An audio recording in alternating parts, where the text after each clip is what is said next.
습니다. 장로님들이 다 울보라. 아무튼 눈물이 많아진다는 것은 신앙하는 데 있어서 굉장히 플러스 요인이 됩니다. 눈물이 많은 것을 감사하시기 바랍니다. 오늘은 그리스도인의 여행 패키지라고 하는 주제로 말씀을 좀 나누겠습니다. 지난주에 우리 찬양사역팀이 말레이시아로 이렇게 단합대회를 갔다 왔는데, 그래서 겸사겸사 이런 말씀도 한번 준비해 보게 되었습니다. 여행이라는 게 참 좋잖아요, 그죠? 히브리서 11장 14절에서 16절에 있는 말씀을 함께 읽겠습니다. 시작. 이 사람들은 다 믿음을 따라 죽었으며 약속을 받지 못하였으되 그것들을 멀리서 보고 환영하며 또 땅에서는 외국인과 나그네임을 증언하였으니 그들이 이같이 말하는 것은 자기들이 본향 찾는 자임을 나타냄이라. 그들이 이제는 더 나은 본향을 사모하니 곧 하늘에 있는 것이라. 이러므로 하나님이 그들의 하나님이라 일컬음 받으심을 부끄러워하지 아니하시고 그들을 위하여 한 성을 예비하셨느니라. 믿음장인 히브리서에 이렇게 아름다운 말씀이 기록되어 있습니다. 땅에서 외국인과 나그네임을 증언하였다. 여행을 가게 되면 외국인이죠. 여러분은 지금 외국인이 아니시죠? 근데 가끔은 여행을 가보시는 게 좋습니다. 왜냐하면 여행을 가는 순간 우리가 외국인이 무엇인지를 알기 때문에 그래요. 내가 똑같은 땅에 살고 있는데 이 땅이 내 땅이 아닌 거예요. 참 아름답고 이렇게 맛있는 것도 많고 좋은 것도 많은데 이 땅이 내 땅이 아닌 거예요. 내 집이 아닌 거예요. 그런 느낌을 갖는 게 영적으로 굉장히 중요하고 좋습니다. 그래서 내가 외국인이면서 나그네구나 하는 것을 느끼는 거예요. 제가 서귀포에서 성도들을 모시고 한 2년에 한 번씩 해외여행을 갔는데 갈 때마다 예산이 굉장히 많이 듭니다. 한 2천만 원 넘게 들어요. 다 하면. 근데 어떤 분들은 우리가 이렇게 돈을 낭비해서야 되겠느냐. 근데 막상 이렇게 쪼르고 쫄라서 모시고 가니까 딱 가는 순간 이분들이 외국인이라는 게 이런 거구나. 나그네라고 하는 삶이 이런 느낌이구나 하는 걸 아신 거예요. 그러면서 가자마자 하루도 지나지 않았는데 그 반대하던 분들이 목사님 우리 또 옵시다. 이런 얘기를 하더라고요. 저는 우리 송정 성도들도 함께 모시고 한번 준비해서 나가보면 어떤가 이 생각이 들었습니다. 여행자에게 던지는 질문이 하나 있습니다. 인생도 여행과 같습니다. 지금 이 순간에도 수많은 사람들이 인천공항에 가보면 짐을 싸서 떠나고 돌아오고 합니다. 근데 저는 말씀을 읽으면서 정작 우리 인생에서 가장 중요한 여행에 대해서는 우리 성도들이나 사람들이 얼마나 관심이 있을까 하는 생각들을 해보게 되는데 어떨 때 보면 참 무심한 것 같아요. 정작 우리가 해야 되는 여행에 대해서는 무심한 채 살고 있는 것 같습니다. 성경은 분명히 말하죠. 우리가 여행자고 나그네고 또 한편으로는 순례자다. 순례자는 약간 세 가지 의미가 다 다르긴 하지만 비슷하기도 하죠. 어딘가를 돌고 돌아서 다시 목적한 곳으로 가는 것을 순례라고 하는 것 같습니다. 히브리서 11장 14절에 그들이 이같이 말하는 것은 자기들이 본향 찾는 자임을 나타내는 것이다. 여행을 가면요, 저 사람들이 어느 나라 사람인지 대충 압니다. 예전에 보니까 높은 산에 올라가지도 않으면서 등산복 차려입고 다니는 사람들은 전부 다 한국 사람이라고 이런 얘기가 있더라고요. 그러니까 우리의 모습을 봤을 때 저 사람들은 한국 사람이구나 이렇게 알아요. 그 사람들이 금방 압니다. 근데 우리의 이 여행길에서도 사람들이 우리를 보면서 아, 저 사람들 어디 가는 사람들이구나, 소속이 어디구나 하는 거 아는 건 굉장히 중요하죠. 예. 근데 성경에 이 히브리서 11장에 보면 많은 믿음의 주인공들이 나오는데 이 사람들의 삶을 보면서 사람들이 아, 저 사람들은 본향을 찾아가는 사람들이구나. 여러분들은 인생의 삶에서 어디를 찾아가십니까? 제가 한동안 20대 때요, 제 통장에 1억이라고 하는 숫자를 한번 찍어봐야겠다 하고서 열심히 목표를 정해서 막 했던 적이 있었습니다. 또 뭐 30대 때는 또 목적이 달라지더라고요. 또 40대 목회를 하면서는 또 목적이 달라지고 하는데 우리가 요즘에 어떤 목적을 가지고 인생을 살아가는지 한번 점검해 볼 필요가 있다고 생각합니다. 저와 여러분은 하늘을 향해 가는 여행자입니다. 나그네고요. 대한민국 국민이라기보다는 하늘나라 시민입니다. 그래서 여러분들이 이번에 우리 찬양사역팀이 가서 느끼셨을 그 감정을 매일매일 이 땅에서도 느끼고 살아가셔야 하나님께서 뜻하시는 삶을 살 수가 있습니다. 이 그리스도인들의 여행 패키지에는 어떤 것들이 들어있을까? 그리고 여러분들의 여행 패키지에는 어떤 것이 들어있어야 되는지를 좀 살펴보는 그런 시간을 갖겠습니다. 여행에 있어서 제일 중요한 게 뭡니까? 우리 김윤식 집사님, 뭐부터 챙겼어요? 여권이죠. 네. 대한민국 여권은 전 세계 파워가 2위랍니다. 일본 다음으로 2위예요. 그래서 일본이 한 198개국 정도를 갈 수 있다면 무비자로, 우리 대한민국 여권은 그보다 한 두세 나라 정도 이렇게 못 간다고 합니다. 그래도 2위예요, 전 세계에서. 그러니까 유럽에 가면 한국 사람들을 위한 특별한 게이트가 따로 있을 정도로 웬만하면 비자 상관하지 않고 한국 사람은 다 받아준답니다. 근데 중요한 게요, 일본 사람들은 100명 중에서 20명만 여권이 있는데 한국 사람들은 100명 중에서 75명이 여권이 있대요.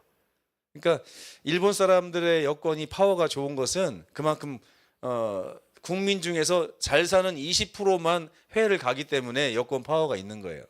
근데 한국은 75%의 국민이 밖으로 나가도 그만큼 믿어준다는 것입니다. 그래서 사실은 진정한 여권 파워는 대한민국이 1위다라고 하는 얘기들을 많이 합니다. 근데 때때로 우리가 여권을 잃어버리거나 아니면 유효기간이 지난 여권을 가져오거나 하는 것 때문에 문제가 생기기도 합니다. 도난당하기도 하고요. 근데 우리는 이 하늘 가는 여행길에서 세상의 여권을 가지고 다니면 안 됩니다. 하늘의 여권을 가지고 가야 돼요. 그래서 빌립보서 3장 20절에 보면 오직 우리의 시민권은 하늘에 있는 것이다. 우리는 이 세상에서 여행하는 여행자다, 이렇게 분명히 말을 하고 있죠. 그래서 성경은 예수 그리스도의 보혈로 인하여 우리에게 이미 하늘의 시민권이 부여되었다고 증언하고 있습니다. 여러분, 여권 있으십니까? 하늘 가는 여권. 다른 말로 하면 뭘까요? 하늘 가는 여권은 무엇을 보고 하늘 가는 여권이라고 할까요? 우리 김일식 집사님 이번에 여권 처음 받았죠? 여행을 위해서. 이렇게 펴보니까 어떤 느낌이 들었습니까? 주민등록증하고 느낌이 좀 다르죠? 거기 맨 앞에 표지에 보면 이런 말이 써 있어요. 이 사람은, 이 분은 대한민국의 소중한 국민입니다. 대한민국 국민들이 받아야 될 만한 그런 대우를 해주시고 적극적으로 여행에 협조해 주시기 바랍니다. 굉장히 파워가 있는 말이에요. 그 여권의 파워 때문에 대한민국 사람들은 해외에 나가면 엄청난 대우를 받습니다. 국제 결혼을 한 사람들이 그런 이야기를 하는 걸 제가 유튜브에서 본 적이 있어요. 남편은 5분 만에 나가는데 부인은 40분, 50분이 지나도 계속 질문을 받고 있다는 거예요. 너 여기 왜 왔냐? 왜 한국에서 여기를 왔느냐? 나 한국 사람하고 결혼했어요. 증명서 내놔봐라 막 하면서 엄청나게 고생을 한다는 거예요. 근데 여러분, 성경은요, 우리에게 분명히 얘기합니다. 우리는 이 세상 사람이 아니라 하늘의 시민권을 가진 사람이라고요. 여러분 한번 둘러보세요. 바로 옆에 계신 이분이 대한민국 여권이 있는 분이 아니라 어디 여권이 있는 분이라고요? 하늘의 여권이 있는 분이라고요. 그러니까 이분은 지금 어디를 가는 거예요? 어디를 향해서? 하늘을 향해서 가는 거예요. 여러분 자신이 늘 이 세상을 살면서 나는 하늘나라 여권을 소유한 사람이다라고 하는 것을 잊지 마셔야 됩니다. 그걸 잊는 순간 우리는 이 세상에서 의미를 상실할 수 있어요. 제가 이제 맨 처음에 필리핀을 우리 성도들 모시고 몇 분을 모시고 갔었어요. 그랬더니 막 맛있는 것도 많고 풍경도 좋다고 막 너무 좋아하시고 행복해 하시더라고요. 그래서 제가 장로님 여기에 집 한 채 사시겠습니까? 그랬더니 에이 싫대요. 왜요? 했더니 나는 그래도 제주도 그 촌에 있는 찌그러져 가는 내 집이 더 좋다고. 나는 여기서 살 사람이 아니다. 우리가 이 세상을 살면서도 똑같은 말과 문답을 해야 된다고 생각합니다. 이번에 우리가 45평 아파트로 이사를 갔습니다. 그래서 여기서 영원히 사실 겁니까? 그러면 뭐라고 대답해야 돼요? 그렇지는 않죠. 이 집은 잠시 있다가 머무는 거죠. 이번에도 숙소를 옮겨가면서 막 여행을 하셨다고 하는데 좋은 숙소가 있는가 하면 그렇지 못한 숙소도 있었을 거예요. 근데 그 숙소 아무리 자랑해봤자 여러분 부럽습니까? 겨우 하루나 이틀밖에 잠 못 자는 그 숙소가 내 거는 아니잖아요. 우리는 언젠가는 집으로 돌아와야 되는 사람들입니다.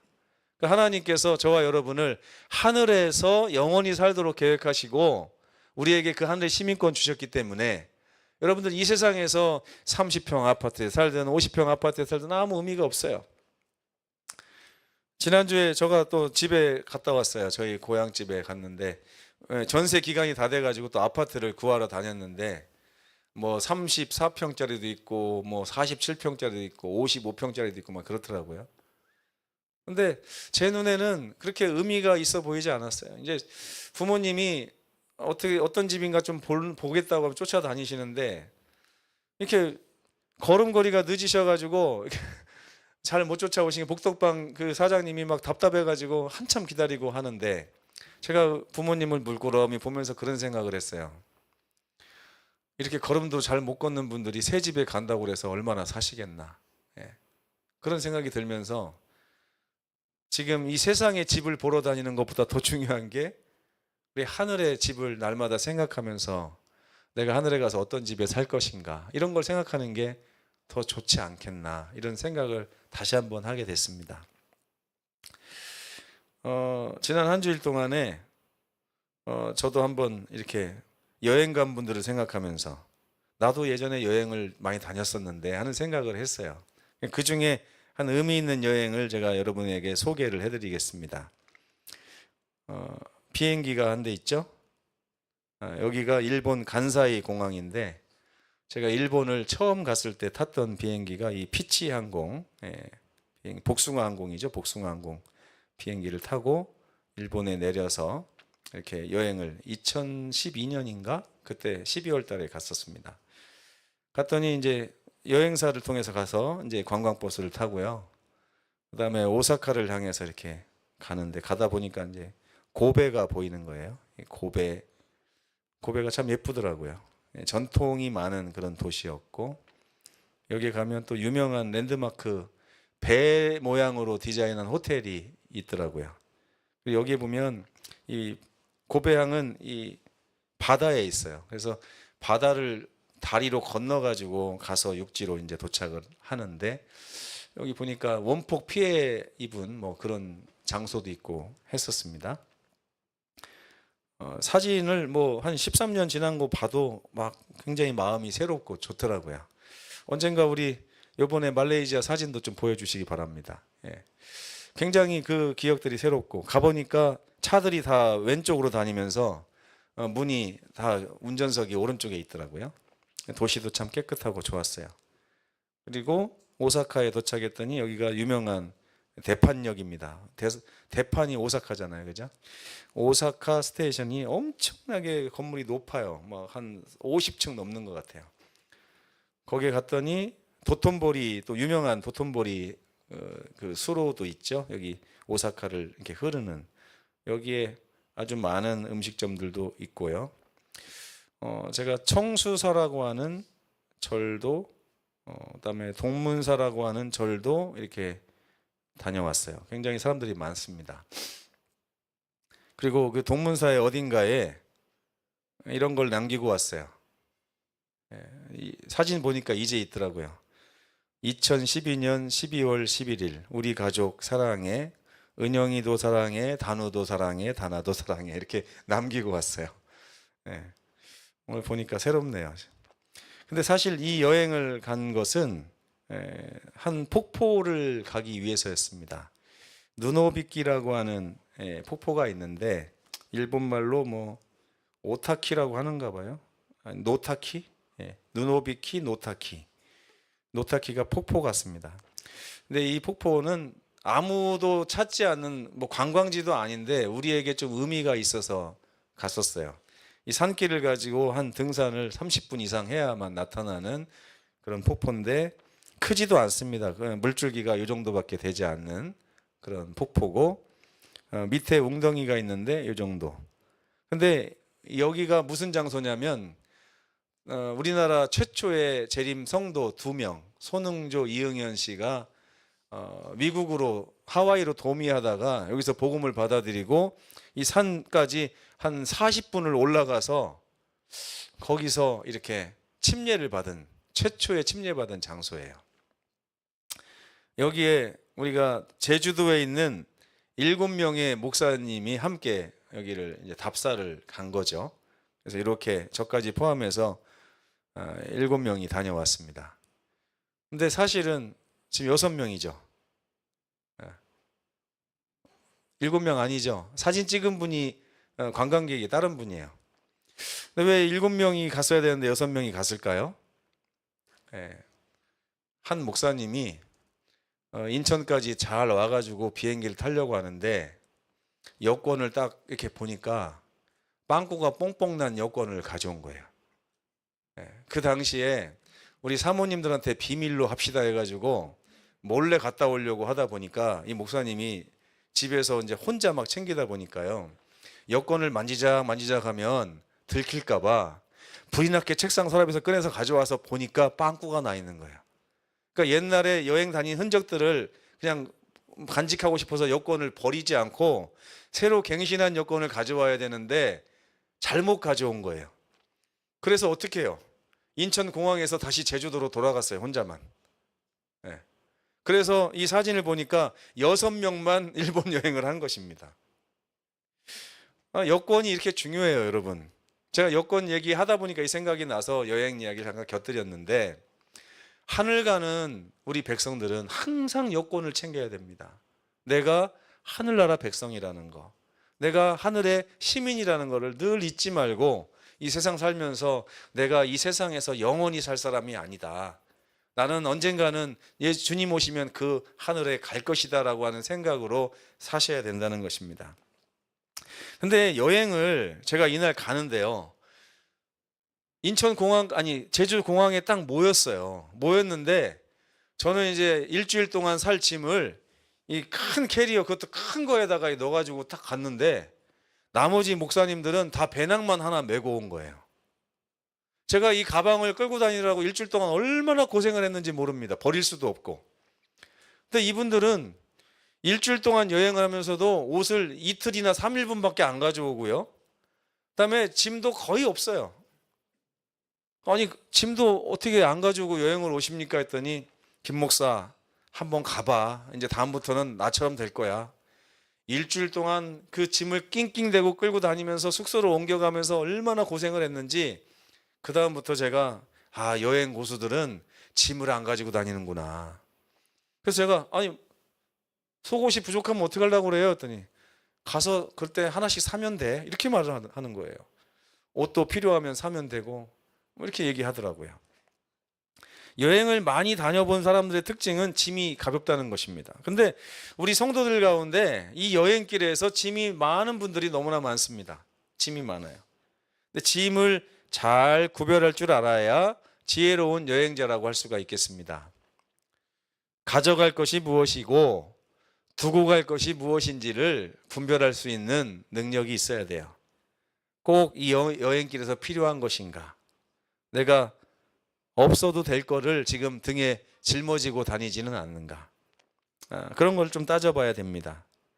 이 세상의 욕심과 무거운 짐을 전부 들고 이 비행기에 탈 수는 없습니다. 그래서 히브리서 12장 1절에 보면 모든 무거운 것과 얽매이기 쉬운 죄를 벗어버리고 라고 하는 말씀이 있어요. 그러니까 무거운 것, 얽매이기 쉬운 것, 이걸 다 죄라고 하는 이유가 뭐냐면 하늘 가는 우리의 여행길을 버겁게 하거나 여행길을 방해하거나 힘들게 하는 것들은 다 죄가 된다는 거예요. 네.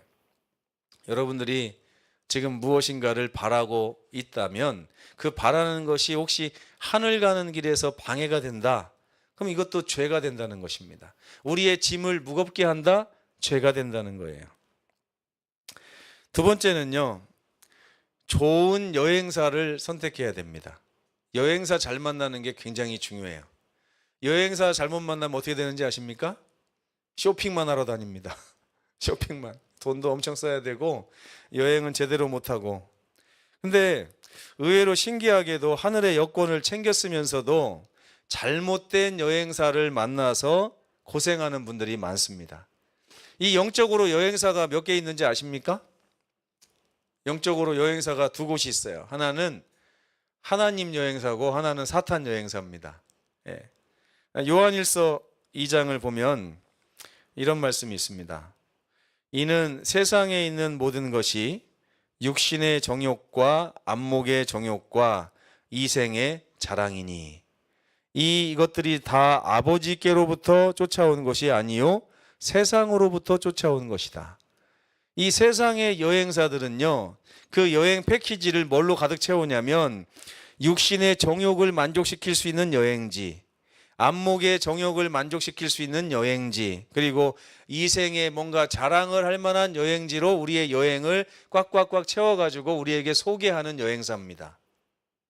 이 여행사들을 세상에서 아주 인기가 있고 세상 많은 사람들이 이 여행사에 다 고객이에요. 그 여행을 쫓아가면 육신의 정욕도 안목의 정욕도 이생의 자랑도 다 만족시켜주기 때문에 그 여행사와 아주 단골이 돼가지고 이렇게 여행하는 분들이 많습니다. 근데 요한은 이렇게 말합니다. 이것들은 다 아버지께로부터 쫓아온 것이 아니다. 여러분, 우리는 하늘나라 여행사를 선택해서 여행을 가셔야 됩니다. 하늘의 시민권을 들고서도 세상 여행사를 선택해서 여행 패키지에 참 참여하고 있는 분들이 너무나 많아요. 그런데 우리는 가장 좋은 패키지를 준비하신 하나님의 여행사에 관심을 가져야 됩니다. 마태복음 6장 33절에 보면 그런즉 너희는 먼저 그의 나라와 그의 의를 구하라. 그리하면 이 모든 것을 너희에게 더하시리라는 말씀이 있습니다. 이게 뭐냐면 하나님께서 우리의 이 여행길에 준비해 놓으신 이 패키지가 뭐냐면 하나님의 나라를 바라보게 하는 패키지입니다. 그리고 하나님께서 우리에게 주신 이 놀라운 의의 선물에 대해서 바라보게 하는 여행지를 이렇게 선택하셔서 가신다는 거예요. 좋은 여행사를 만나면 그렇게 좋은 여행을 할 수 있습니다. 제가 서귀포에서 우리 성도들을 모시고 여행을 하는데 가기 전부터 아주 신신당부를 했습니다. 쇼핑이 없는 데를 골라서 가는 거니까 쇼핑을 한 번 내지 두 번만 하면 되는데 여러분 가셔서 절대 돈 쓰시면 안 됩니다. 절대 돈 쓰시면 안 돼요. 그랬더니 알겠다고 그냥 아주 의기투합해서 결심을 단단히 하고 갔거든요. 나중에 올 때 보니까 그 가이드가 그래요. 이제까지 여행 오신 분 중에 돈들을 제일 많이 쓰고 가신대요. 근데 그 가이드가 얼마나 싹싹하니 잘하는지, 이 여행 40명 중에서 저 같은 사람한테는 와서 친한 척도 안 합니다. 왜냐하면 저 찔러봤자 쇼핑할 때 돈 한 푼 안 쓸 걸 알기 때문에 알아요, 그거를. 근데 우리 노집사님 한 분이 있는데 가서 엄마 하면서 얼마나 아프셔요. 무릎 아프시지. 걷는 거 보니까 아이고 삐뜨네. 이 엄마한테 너무나 좋은 거 있는데 내일 갈 건데 기다려봐. 막 이러면서 꼬시는데 거기 가가지고 이 노 집사님이 한번 와르르 무너지니까 온 교회가 와르르 무너지더라고요. 저희 집사람도 200 얼마를 써왔습니다. 뭐 침향인가 이게 너무 좋다고, 건강에 좋다고 해서 사줬는데요. 저 그거 먹고 죽을 뻔했어요. 저한테 안 맞아가지고 먹었는데 심장이 벌렁벌렁하고 막 잠을 못 자가지고 당장 끊어가지고 결국 우리 장인어른한테 갔습니다. 왜 샀는지 모르겠어요. 근데 여러분, 우리가 이 세상을 살다 보면 이 세상의 여행사들에게 이렇게 속아가지고 그 세상의 여행사가 이렇게 해주는 가이드 따라다니다 보면 엉뚱한 짓을 하게 돼 있습니다. 어떤 분은 그렇게 얘기합니다. 내가 20년 동안 돈을 모아서 이 집을 샀다고요. 20년 동안 뭐 한 거예요? 집 산 거예요. 그게 우리네 인생인 것입니다. 그렇기 때문에 우리는 하늘나라 여행사를 선택해야 돼요. 아름다운 하늘의 것들로 우리 삶을 채워줄 그 하나님의 여행사. 그리고 더 중요한 것은 이 하늘나라 여행사에서 우리에게 주시는 이 가이드는 누구시라고요? 우리 예수님이시라는 것입니다. 여행에서 빼놓을 수 없는 존재가 있어요. 바로 뭐냐면 가이드입니다. 여행의 성패는 가이드에게 달려 있어요. 보니까 가이드들이 정말 제주꾼들이더라고요. 돈을 쏙 빼놓고서도요, 나중에 원망을 하나도 안 들어요. 여행을 갔다 와서 그 돈을 속아가지고 쓸모없는 걸 잔뜩 사온 이 집사님이 그 가이드가 보고 싶다 그래요. 그래서 제가 아이고, 가스라이팅을 심하게 당하셨구나. 그런 재능이 우리 마귀에게도 있습니다. 우리 삶을 엉망진창으로 다 망쳐놓고서도 우리는 마귀가 밉질 않아요. 우리가 그동안 살았던 인생 후회하지 않습니다. 뭐 이 정도면 잘 살았지. 그래도 거기 가서 이거 안 사왔으면 내가 언제 사겠어. 근데 여행사들 가이드들이 하는 말이 있더라고요. 뭐냐면 엄마 여기 언제 또 오겠어, 이거 가지고 공략을 하는데 여기에 그냥 속수무책입니다. 그래, 내가 이런 데 와서 돈 쓰지 언제 돈 써. 근데요, 처음에 여행을 가려고 모집을 하는데 70만 원짜리 여행을 이렇게 계획을 해갖고 성도들한테 70만 원씩을 거들라고 하니까 비싸다고 나는 돈 없어서 못 간다는 분들이 너무 많아요. 그래서 교회에서 20만 원씩 지원을 해가지고 50만 원짜리 여행을 만들었단 말이에요. 그렇게 어렵게 간 여행에서 200만 원을 쓰고 오는 거예요, 이분들이. 이게 말이 됩니까? 두 번째 여행에서 제가 또 신신당부를 했습니다. 우리 지난번처럼 이렇게 당하면 안 됩니다. 이번에는 정말 돈 쓰지 맙시다. 그래가지고 갔는데 웬걸 기록을 경신했습니다. 그게 우리의 여행이에요. 근데 여러분, 성경은 히브리서 12장 2절에 믿음의 주요 또 온전하게 하시는 이인 예수님을 바라보고 예수께서 이끄시는 대로 쫓아가야 우리가 그렇게 잘못된 행동, 잘못된 길로 빠지지 않겠다 이야기를 하고 있습니다.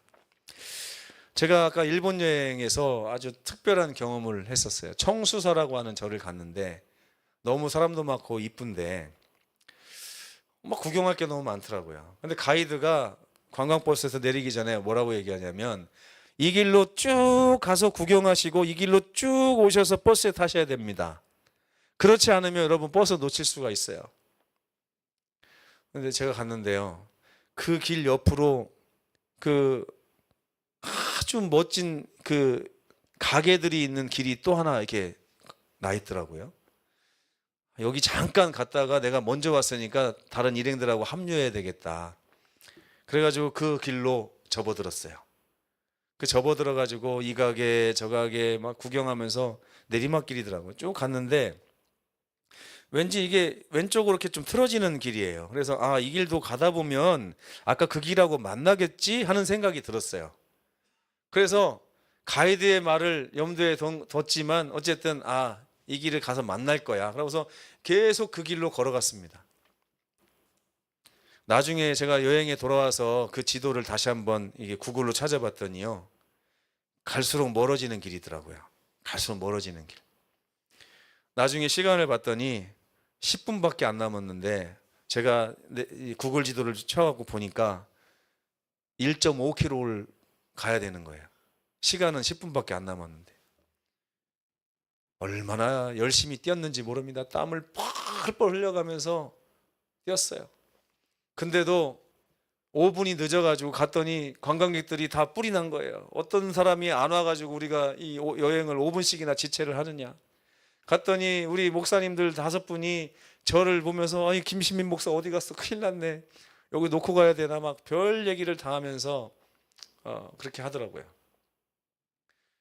결국에는 진짜 인생에서 이렇게 빨리 달려본 적이 없습니다. 한 번도 쉬지 않고 15분을 달려가지고 그 버스를 타서 미아가 되는 건 방지를 했는데, 여러분 우리 시야에서 예수님을 놓치는 순간 우리 여행길도 그런 문제가 발생하게 됩니다. 순간적으로 지옥이 돼요. 제가 그때 뛰면서 무슨 생각했는지 아십니까? 와, 일본 거리가 너무 멋지다 이런 생각했을까요? 아무것도 보이지 않아요. 아이고 빨리 가야 되는데 빨리 가야 되는데 나 여기 혼자 낙오되면 어떻게 할까? 그 막 걱정이 많아지는 것입니다. 근데 걱정보다도요, 저는 뭐 낙오되면 뭐 나 혼자 비행기 타고 한국 가면 되지 뭐 이런 생각을 했어요. 근데 무슨 걱정이 드냐면 이 창피해서 어떻게 하지 생각이 들더라고요. 너무 창피해가지고. 근데 여러분 믿음의 여정에서 정말 낙오하지 않으셨으면 좋겠습니다. 예수님은 하늘 여행의 가이드시기 때문에 그분이 우리의 삶을 다 체휼했다고 히브리서 4장 15절에는 말하고 있습니다. 이 여행길에 필요한 모든 것을 제공해 주신다고 말씀하셨기 때문에 우리 예수님만 바라보고 가시면 돼요. 낙오하시면 안 됩니다. 근데 길을 잃지 않는 유일한 방법이 뭘까요? 네 가지를 제가 한번 적어와 봤습니다. 그때의 경험을 토대로 해서. 첫째, 가이드를 놓치지 말라 눈에서. 두 번째, 가이드의 설명을 제발 유심히 주의해서 깊게 들어라. 제가 설명을 듣긴 했는데 제 생각을 앞세웠던 거예요. 보니까 이 길이 왼쪽으로 휘어지는 걸 보니까 이 길하고 만날 것 같다는 제 판단 때문에 계속해서 내려간 거예요. 내려가서 가다 보니까 이상한 데가 나오고 어딘지도 모를 그 지경에 빠지게 된 것입니다. 그리고 가이드가 무슨 말을 하면 순종해야 되는데 자꾸 거기에 내 생각을 갖다 붙이는 것입니다. 이거는 아닌 것 같은데 아닌 것 같은데. 그리고 제일 중요한 거, 길을 잃었을 때는 빨리 관광버스를 찾아오셔야 됩니다. 그 버스에 타야만 회복이 되는 거예요. 제가 그 관광버스를 타기 위해서 15분 동안 목숨 걸고서 달렸던 것처럼 정말 여러분 우리는 항상 길을 잃었을 때마다 이 영혼의 관광버스인 이 송정교회로 오셔서 회복하시고 회복하시고 회복하셔야 됩니다. 지금 이 말씀은 이곳에 계시지 않지만 유튜브를 통해서 혹은 언젠가는 이 방송을 보게 될 우리 송정에 지금 교회 출석하지 않고 계시는 혹은 못하고 계시는 한 40여 분의 성도들을 위한 말씀이라고 생각합니다. 여러분 아무리 이렇게 많은 간격이 있다 할지라도 이 말씀을 들으시면 주의 성전, 이 관광버스로 오시기 바랍니다. 하나님께서 여러분을 회복해 주실 것이라고 저는 굳게 믿습니다. 우리는 하늘 가는 여행자들입니다. 그 여행자들이 가져야 될 패키지가 있어요. 이 여행을 훌륭히 마치기 위해서 여러분 다음에 몇 가지 사항을 점검하시기 바랍니다. 하늘 여권은 잃어버리지 않고 잘 간수하고 계신지 매일매일 한번 점검해 보시면 좋겠습니다. 그리고 우리가 이 여행길을 갈 때 너무 무거운 짐을 지고 가지는 않은지, 여행에 맞도록 잘 꾸린 짐을 가지고 가는지 살펴보시기 바랍니다. 그 다음에 세상의 여행사가 아니라 하늘의 여행사를 선택해서 가고 있는지도 살펴보시면 좋겠습니다. 그리고 우리의 안내자이신 예수님 놓치지 않고 잘 따라가고 계시는지도 살펴보시면 좋겠습니다. 혹시 지금 길을 잃어버리지는 않았는지 점검해 보시면 좋겠어요. 그리고 만약에 길을 잃으셨다면 빨리 관광버스로 돌아오시게 되기를 간절히 바랍니다. 만약 우리가 이 패키지를 잃어버리지 않는다면 우리는 이 여행길에서 걱정할 일이 전혀 없습니다. 빌립보서 1장 6절에 너희 가운데 착한 일을 시작하신 주께서 예수께서 재림하시는 그날까지 모든 것을 이루실 줄을 우리가 확신하노라 하는 말씀이 있습니다. 하나님께서 우리를 맡아 가시면 우리를 확실하게 인도하실 것입니다. 주님의 그 놀라운 인도하심에 우리 모두의 삶을 맡기고 쫓아가시는 참 그리스도인 되시길 간절히 바라면서 오늘 말씀을 마치겠습니다.